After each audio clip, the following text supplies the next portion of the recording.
Okay. Apologize for the slight delay. I've been with India today, being videoed, and it ran over just a fraction. So I'm Martin Wolf from the FT.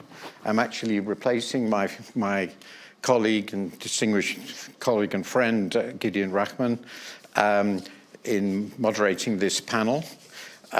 He couldn't, unfortunately, be here. It's a very interesting subject, sort of the economic future of Europe, with the idea, I understand, that it's entitled Musical Chairs, and the idea is that we're playing a game of musical chairs worldwide, and we wonder whether Europe, at the end of it, will have a seat at the economic table. We have a slightly reduced but very distinguished panel. We, unfortunately, Morten Bodskov, the Minister for Industry from Denmark, was unable to come because of flight delays or other such problems. So instead, we have, to my left, Robert Habeck, who's Vice Chancellor and Federal Minister for Economic Affairs and Climate Action of Germany, who, if you don't know the answer to these questions, I think we can safely say nobody in European government does. To your left is, I apologize if I get the name wrong, Belén Carrillo. Perfect. Pretty terrible, I expect. Is Chair of the Executive Board and Chief Executive Officer of Merck, also in Germany.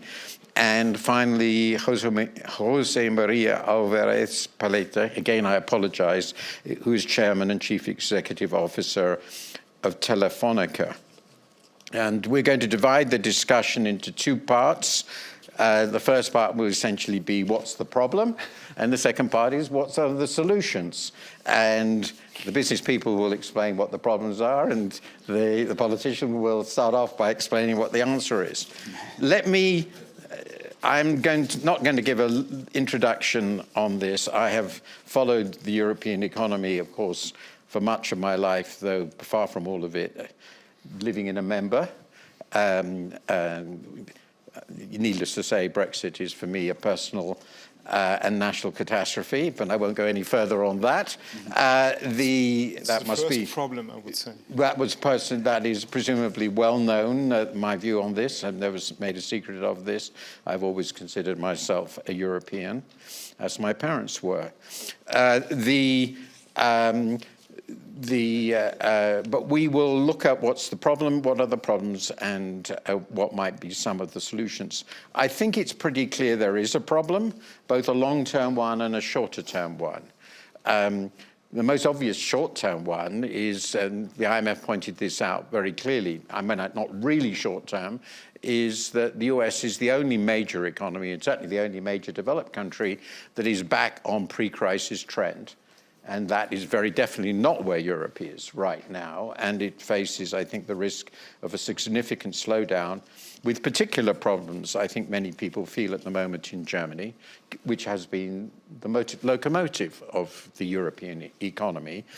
And this is linked, of course, to some profound changes in the global economy, including in the manufacturing sector. But in the long term, I'd like to just bring out one fact, which is interesting. Not long ago, I asked my colleagues to look at the market capitalization of the top 10 American companies and the top 10 European companies, in which I included the UK and Switzerland, by the way, because they are very interwoven. And the interesting 2 points emerge. 7 of the top 10 American companies didn't exist 40 years ago. They're very, very new. 7 of them are, of course, tech companies, and you all know which they are. And the 2 biggest have a market cap which is equal to the market cap of the top 10 European companies. And you know which the 2 biggest are. That's a pretty big difference. And it is accumulated, of course, over 2 generations, really. Going back at least to the 60s in the tech sector and the valuations associated with it. So that indicates something is very interesting. I could say more about the European companies, but I will note one thing, that a remarkable number of them are in the luxury business. So that's where we are very crudely. So Berlin, what's the problem? So first of all, good afternoon, everyone, and thank you for having me. You know, speaking about problems can take us almost the whole session, so I will try to be focusing on what I believe are the roadblocks. This is a particularly timely discussion, right? First of all, because we have tough competition, and US and China are advancing very quickly. And second, because the coming European elections may further slow down the pace and the path towards regaining and boosting strategic autonomy. So what are the challenges? You know, I would like to start by something that I believe you mentioned with a different orientation, which is Europe continues to be operating very well in crisis, so short-term orientation that bring everybody united behind a single problem and a single mission. But to a certain extent, there is that unity when it comes to a strategic foresight, and in a way that is what I believe is causing this fragmentation. When it comes to operating strategic priorities, in my view, the flawless coordination between Brussels and the member states is key. And today, I don't see this consistently happening. And this is creating a disadvantage for Europeans, contrary to other countries which are very well aligned when it comes to implementing certain initiatives which are critical. I think the second point I would like to mention is over-regulation. I mean, obviously, we need to regulate certain topics, but when it comes to regulation and even contradictory regulations, like we could mention the PFAS versus the CHIPS Act, which is both very good things, right? But when you look at this in the context of the ambition of Europe of doubling the market share in semiconductor solutions, you wonder how you make the implementation of those two topics feasible, right? So over-regulation is slowing us down. I think we spend too much time debating, and probably we have to really act with much more sense of urgency. And I think the third topic that I would like to mention is an environment that is behind when it comes to supporting innovation. I mean, definitely in my sector, pharmaceuticals and pharma and healthcare have been traditionally one of the most active contributors to economic growth in Europe. And we don't see that the environment is evolving towards, from different perspectives, from investment to the regulatory environment, to the consistency between the European level and the country level to help innovative industries to thrive. Okay, thank you very much. I will stop here. I have other comments that may come back later. Unfortunately, we have very limited time, yes, and we do want to give you the opportunity to ask questions. So you should be thinking about questions. But I would also note that, in my view, a question consists of one sentence with a question mark. And I do know the difference. So speeches can be delivered elsewhere. Jose Maria. Well, again, thanks for having me here. The first thing that I would like to say is that we don't have a challenge, we have a problem, and then potentially a challenge, but we have a problem. We have created something very unique in Europe in the last 30 years, which is a single market of 440 million people, 23 million companies, and we represent 15% of world GDP. But instead of taking advantage of that, we are lagging behind. And we are lagging behind because we are investing less in innovation, 2.3% in R&D, far away from the 3% that was the target. You know, China is leading in 37 out of 44 leading technologies. The US is leading in the other 7. There is no European company on that space. Out of the 50 largest ICT companies in the world, only 5 are from Europe. And in my sector, in the telecom sector, in the last 15 years, US telecom companies have been up 260%. European companies have been down 60%. So it's not the sector, it's something around the European sector. And we are lagging behind in the deployment of next generation network, 5G and 5G standalone. There is an investment gap of 174 billion euros compared with the targets that the European Union has for 2030. So at a time that this innovation cycle is accelerating and we are living the convergence of AI, quantum computing, next generation networks and blockchain, which is going to create an explosion of innovation that is even more intensive than the ones that happened 20 years ago, we have created something that is very valuable, but we are not taking advantage of that. So the question is why?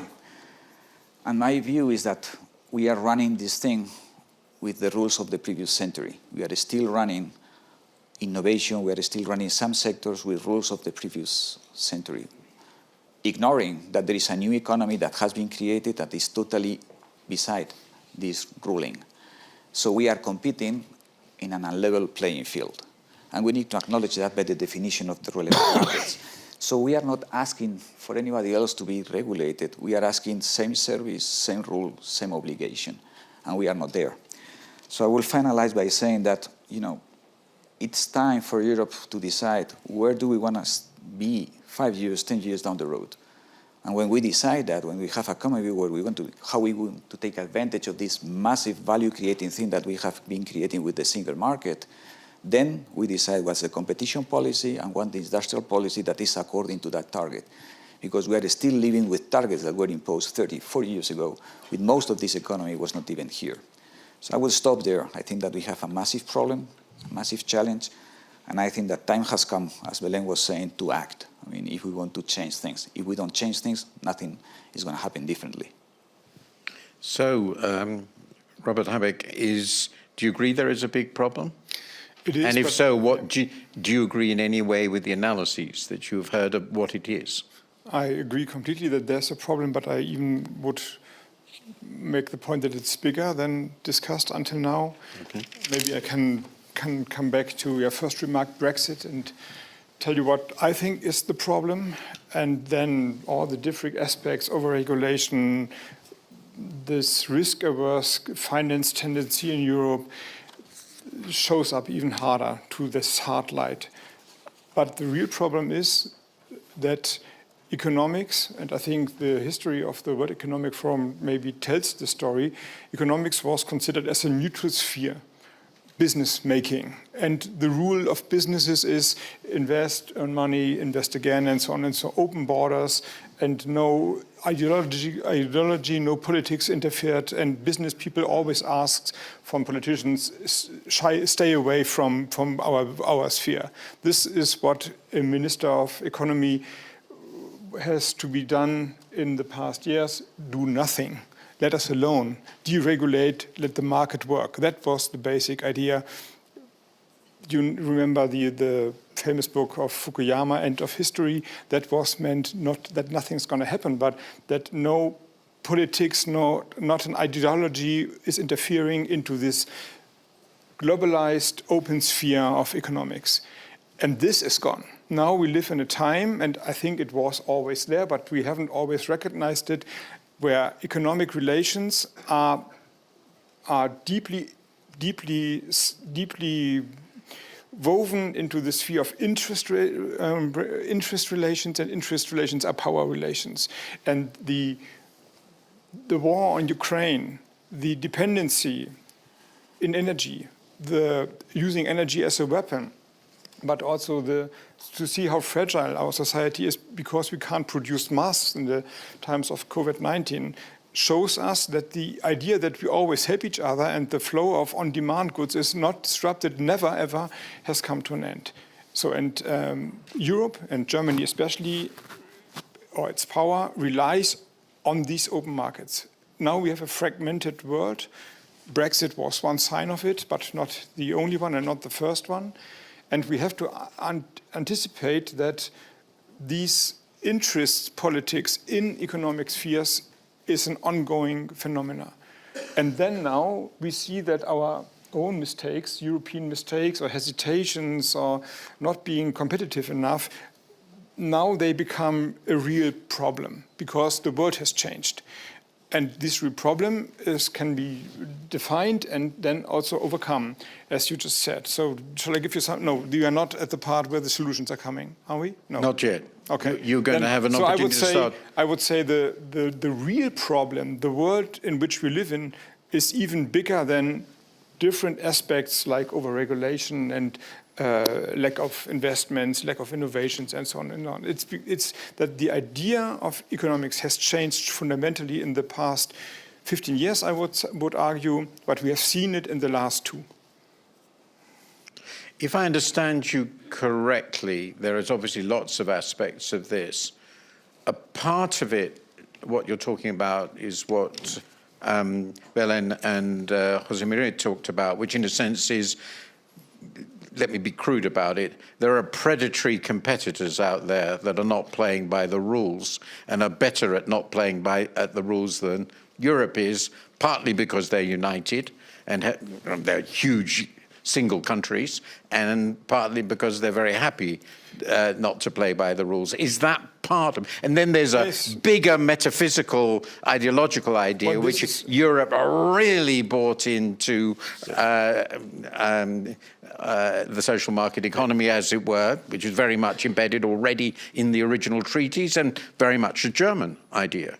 Is that the other part of what you're thinking? Yes, both is true. Local content rules, subsidies, like long time not seen, taking advantage of the lowest level of regulation, sometimes climate issues and so on and on. They are all part of a competitive game that we are not used to.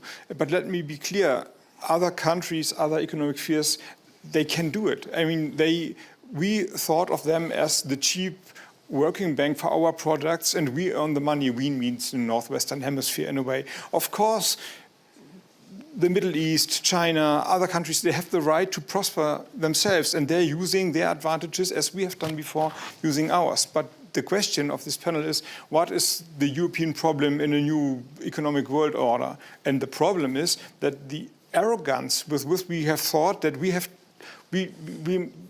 don't need to do anything because everything is working to our advantage, that is gone. And now we have to work hard and to do, we have no other choice as to do our homework. The others won't do the homework the Europeans have to do. So let's come to you, and then we get the feedback and have finish this part of the discussion. So we've made huge mistakes. I'm talking about a European. The world has changed against us. The world has changed against us.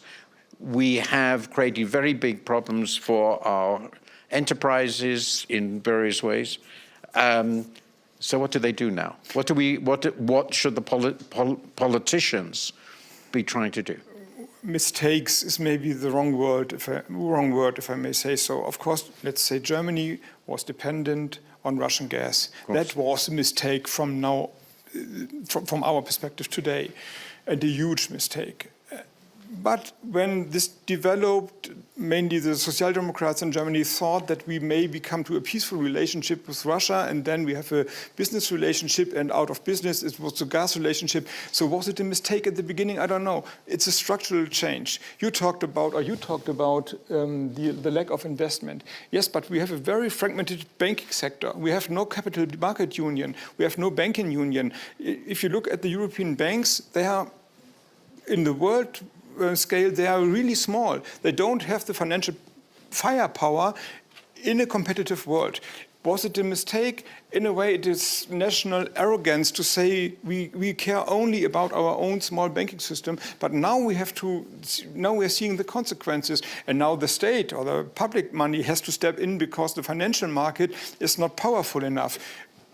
But our financial rules are not built for such a powerful role of the state interfering in the economic sector. So you see, it's a lot of structural change and development in the political system that has to be worked off now. If I may ask you, Valen, let us come to you here. How do you respond to what you've heard? And in particular, if you think that we are now in a competition of great states, which are essentially mercantilist powers, and the US has followed or is following China in this regard. I'm not getting into debate who's starting this. Is it the logical implication that a necessary condition for the success of the European economy is, and it seems implicit in what Rob was saying, is a much deeper integration of the financial system, the fiscal system, and the policy system? What do you think? So let me first comment on the mistakes. I think, I would call that complacency. I think for many years, Europe has been very complacent, right? And, well, we are, after the pandemic and many other multi-crises, the pressure has increased. And once again, I believe that, yes,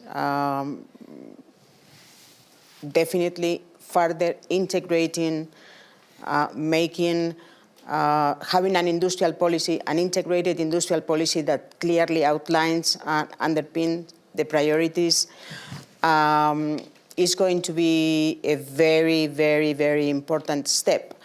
But, there is no strategy without a realistic implementation plan. And at the end, Europe is only operated through the member states, right? And I think that this is an opportunity to launch a call for action to European political leaders to, first of all, regulate, taking into consideration the priorities of the European industry in whatever sector, right? I mean, definitely the financial services and the financial sector has to be integrated, further supported, because you said it, we have small European banks, but why is this happening?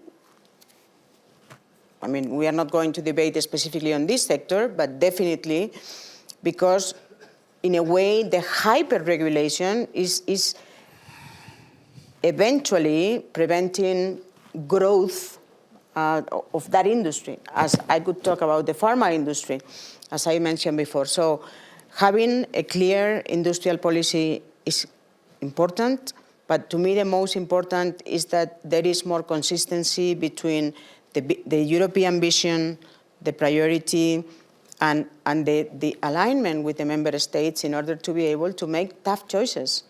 I mean, we have reached a time in which we need more accountability. I think dispersed accountability and not understanding who is doing what is actually getting on our way to progress. And I mean, the private sector cannot work in isolation on this. We have to really work hand in hand with government and political leaders. Jose Maria, what do you think are the solutions, and how far are some of the questions that we've been discussing relevant, and what are the other things? Because my reading from what you say is that it doesn't need a concerted European will. I may misunderstand you, but it does need the European governments and the Commission to get out of the way. Am I understanding you correctly? Partially correctly. I think that we need both. I mean, my point is that we love to regulate, but we need to incentivize. My point is the following. We invest 2.3% of the GDP in R&D, but in experimental R&D, which is high risk, high reward, we invest just 42% of that amount. China invests 83%. The US invests 65%. So the incentive to invest in high risk, high reward is not here. And Europe used to be the home time of innovation. In my sector, the GSM was a European standard. The UMTS was a European standard. Neither 4G nor 5G has been a European standard. So my point is that we are addressing the money in the wrong places because we prefer to have 5 antennas in each roof rather than to innovate. There are more telecom companies in Spain than in China. It makes no sense. The definition of the relevant market is wrong. we need to reconsider that because we are ignoring, we pretend that the digital economy doesn't exist. There is a survey from the Microsoft Research Center that calculates the value of a 4-member family in the US data all along the year between $25,000 and $40,000 per year. If in Spain there was to be 10 million households of 4 members, that means that $250 or $400 billion are not scored into the GDP of my country. Where is this money? We are not part of that economy. So my point is that we need to make a reflection on where we stand and where we're going to go. And once we have decided that, then we need to reconsider the definition of relevant market, the competition policy, and how we treat those new players. Because it's not about great states, it's about great platforms. In my case, we are competing with streaming platforms, we are competing with messaging platforms, and those are totally being ignored in the definition of the relevant markets. So I think that we are ruling this world with analogical measures, and it is a digital world. And by the way, it is accelerating through AI. AI is a game changer. It's an acceleration of all those trends. So my point is that if you ask me one thing, the top of my mind, on my wish list, deregulate. Sorry? Deregulate us. We were regulated in Spain because we were a former copper incumbent monopoly. We'll be full fiber this year. We are no longer the incumbent, and we're certainly not a monopoly. So we should not be regulated. Let us compete. Let us compete. Do you think that Europe should be considering the idea of a European champions in key sectors? I think that champions at the end of the day are being created by the market. I mean, you don't create champions. The market creates champions because you are relevant. The problem that we have is that we cannot be that one because we cannot play at scale. My point is that when you have 27 regulations for a spectrum, when you don't have a harmonization of a spectrum with each country award a spectrum with different rules, I mean, it is impossible to create a single market of that. So I'm definitely for more Europe, more harmonization of Europe, and more incentives rather than regulation. And I think that lately Europe is going into that direction. I would strongly suggest to accelerate and to define where we want to be 10 years down the road. It makes no sense that there is no European company about the top 44 most advanced technologies on Earth. It makes no sense. Our market deserves more than that. Could I just ask one question for you, Robert, which is, you talked about the financial system. Just one example. But it's an important example. It is. Now, this is the one that I looked at most closely during the crisis. And one of the reasons, perhaps the key reason, is ultimately when crisis hit, the backing for the sector came from member states because they had the fiscal resources. And actually quite a number of banks went home. They left markets in other member states because their governments would essentially only back their core business in their home country.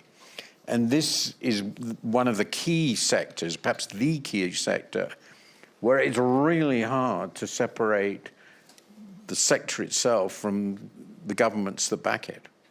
And that means that you have to increase fiscal resources at the center. This is the deposit insurance issue is one important part of that. And my impression is that generally Germany has been particularly unwilling to proceed in that sort of direction, fiscal integration of that kind. In these circumstances, do you think Germany might change its view? I hope so. I can explain once again why I hope so. I just started explaining that we are not only talking about economic win or growth or business. This is deeply related with politics now. Like it or not, this is the case.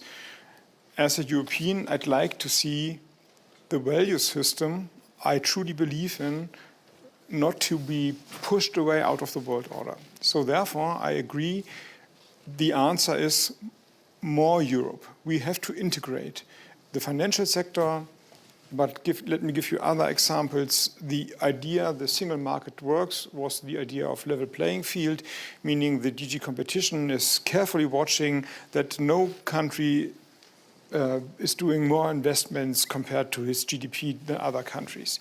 And this leads to a over-regulated form of investment strategies. It took 3 years' time to say, yes, we want to build a factory or decarbonize a factory.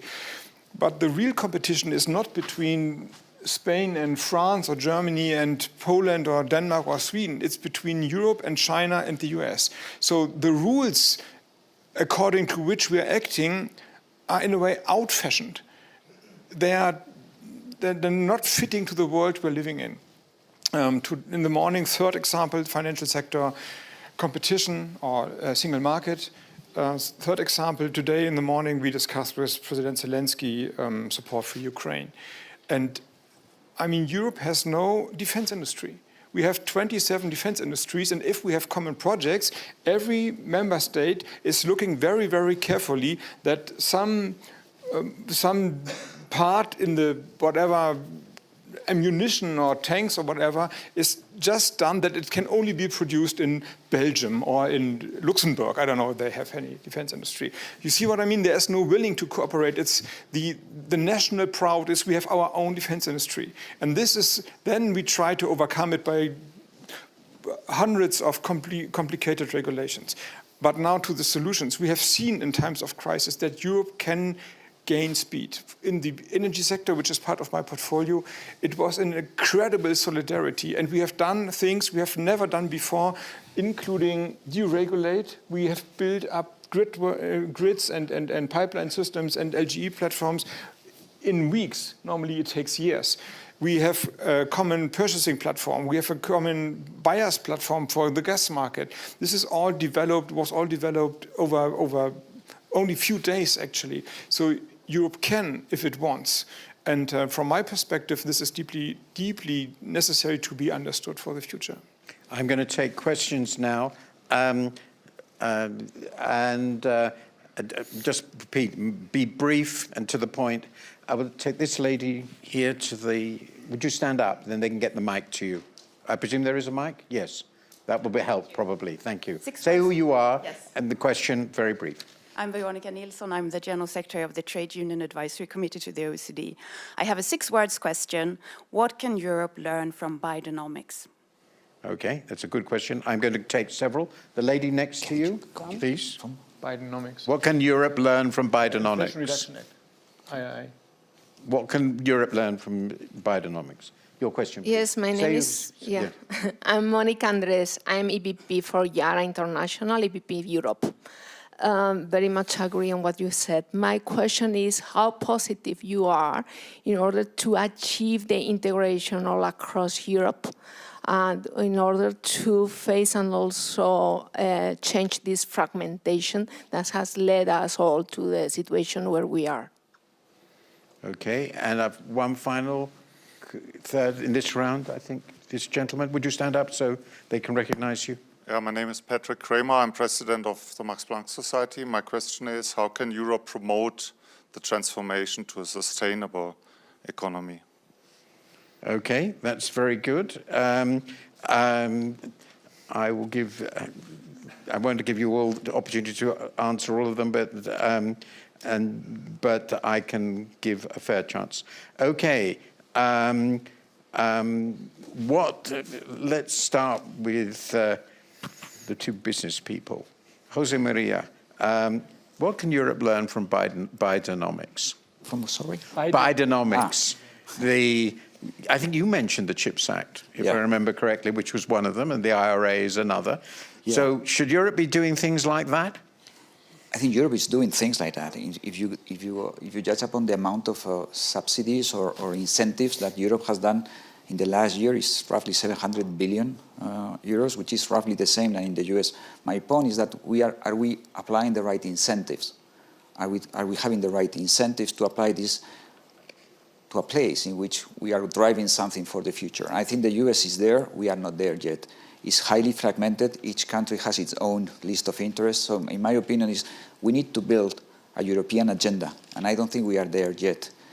In this specific, I mean, I'm going to repeat myself, and I know that, but in this specific area, 44 leading technologies, those are the leading technologies. It's accepted. we need to be there, and we are not.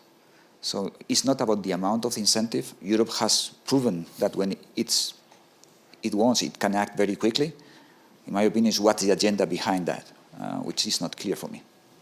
Can I build on this a bit? Because, you know, incentives are not enough.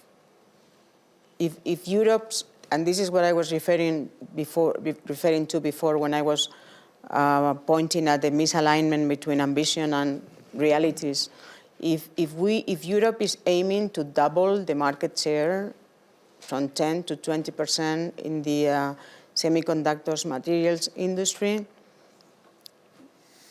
Germany is providing economic support to very important chip manufacturers, but is the agility with which the whole thing is implemented enough, right? So I think we have to really integrate all those topics because those are not disconnected to, at the end, maximize the impact. Then perhaps I can build on the fragmentation topic, which yes, very quickly. Very quickly.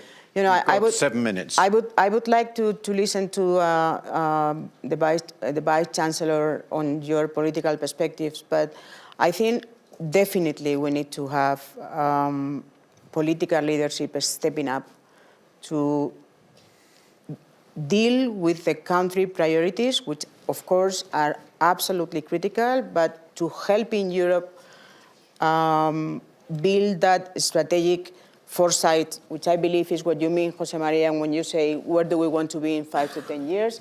And most importantly, find the balance between driving European priorities, the 2 or 3 critical priorities that are going to raise Europe competitiveness, even if you have to make trade-offs at the member state level. So may I ask you to comment? I mean, in some sense, all of these questions are for you. Yeah, but I start with biodynamics. If yes, and sustainability is yes. Sustainable economy is Right. quite. But I'd like to add one thing which may be directly related in a way. I was thinking because Jacques Delors just died, whom I knew, and I mean, one can argue, leaving aside next gen, which is significant, next generation EU. The 2 great reforms, monetary union and the single market, were basically done in his time, and that's more than 30 years ago. So to an outsider, it does look that there's not just, and this is, I think, a lot of our discussion, the political stalemate problem is prior to all the other problems that we're talking about. And the fact that there hasn't been a really big institutional reform, even though everybody has been talking about these problems now for 2 decades at least, is an indication that politics is some way where it starts. Yeah, you're right. And once again, Ukraine, we discussed today mainly military support and economic support, but they are on their way to the EU now, and everybody wants it, I hope.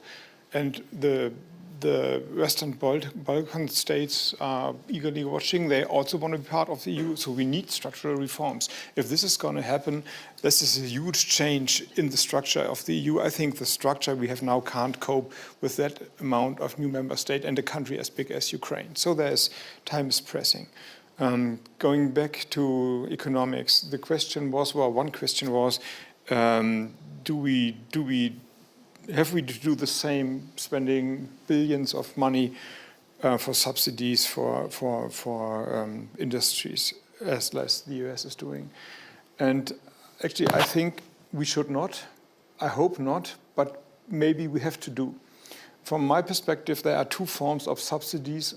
One is good and one is not so good. The good one is sometimes we have to create markets to solve the hen and the egg problem. Let's talk about hydrogen. Everyone is talking and wants hydrogen in the 2030s, but it's not there. But we have to invest in the grid. We have to create a market for that, and that is a political job we have to do. This is a good form of subsidies. Spending money into a development that is wanted by the society, maybe the governments, and in the best of all our worlds, society and government are wanting the same, but it's not there. This is the right form for subsidies. And the bad one is that we want to steal the industries from others. And the IRA is maybe also a little bit of the first one, but actually it is very aggressively directed also into the industries of other countries. And I hope that we are not doing the same, because this leads directly to the subsidy race we all want to avoid. And this brings us also to financial limits. And I can you concrete stories of companies. When I became minister in 2022 or end of 2021, that had made investments decisions in Europe, in Germany. And half a year later, they came up and say, oh, well, now there's the IRA, now we are moving to the US, except you give us million euros more. Then we stay. And then we had to pay the money, otherwise they went away. So this is not sustainable economics. But in a way, I can't let it happen. So if this is not the best of all worlds, but if I have to live and act in the gray world, then I act gray. So then I'm willing to spend the money, though I think it's wrong. So the best would be that the US and the EU, after the elections, we both have elections in this year, come together and remember that once there was a point of time where economic cooperation was of added value to both our economies. I hope we have both governments and commissions that are able to think that way. So we've got about 45 seconds left. Does anyone want to comment, whether either of you want to comment on what the Vice-Chancellor's just said? I just wanted to... Because this issue of the subsidy race and the zero-sum nature of it, and my own concerns about Bidenomics, is it seems to me a very important one. But maybe you can only start getting into the negotiation if you've got money, which is actually an issue for the US too. I'm not advocating for bigger subsidies, not at all. I am advocating for a clear strategic roadmap in which we align on how do we make Europe more competitive. And you know, then it's only through the conversation between the public and the private sector that we will be able to see what are the financial means and resources that are necessary and where is this coming from. So once again, it's not only a matter of subsidizing growth, but it's actually aligning and making choices on what are the priorities guiding us, the public and private sector, to boost Europe competitiveness. And we have to do this very decisively. We need to definitely do it very decisively. I mean, we cannot compete with the US in terms of financial resources at this time. I mean, Jose Maria mentioned AI.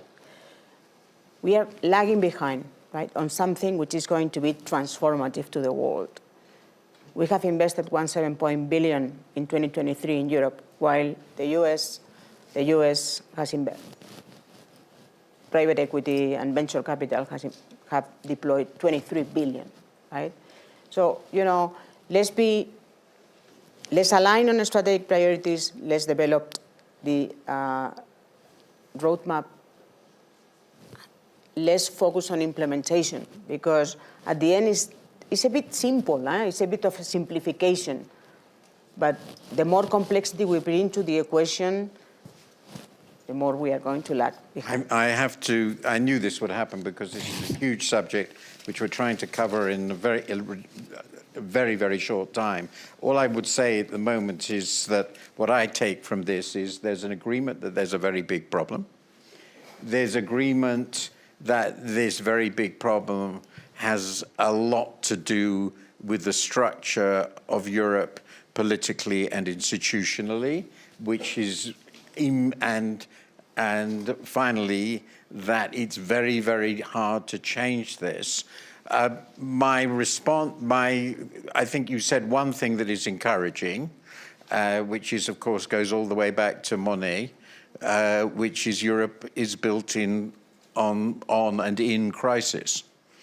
And this is beginning to look like quite a serious crisis in the economic situation of Europe. So maybe one should take the optimistic view that political pressure from below to fix it will actually allow for quite radical changes. And may I finally say, I do hope we don't get into an open-ended, zero-sum subsidy war across the world. I think that's going to be very Can I add a unproductive. second thought that gives us some hope? May I? No. I will be killed if you do, but I'm happy to be killed. So I'll give you. Because you started with the Brexit, and when Brexit happened, there was talk about a Dexit and Italy exit or whatever. Yeah. Nothing of it happened. Yes. And I met my colleagues on the other side of the channel in Great Britain, and this is a conservative government, and I have the feeling that they are not too happy with the Brexit. Yeah, no, I think that's right true. Right now, they wouldn't have voted for it, I guess. That is so there is hope. Yeah, people well, can maybe learn. the really important point, I'd like to tell my European continental friends that we've done you an enormous favor by eliminating similar ventures by anybody else. This is probably a necessary but not sufficient condition for solving your problems. But it gives hope, actually. Okay, Thank you very much. Thank you.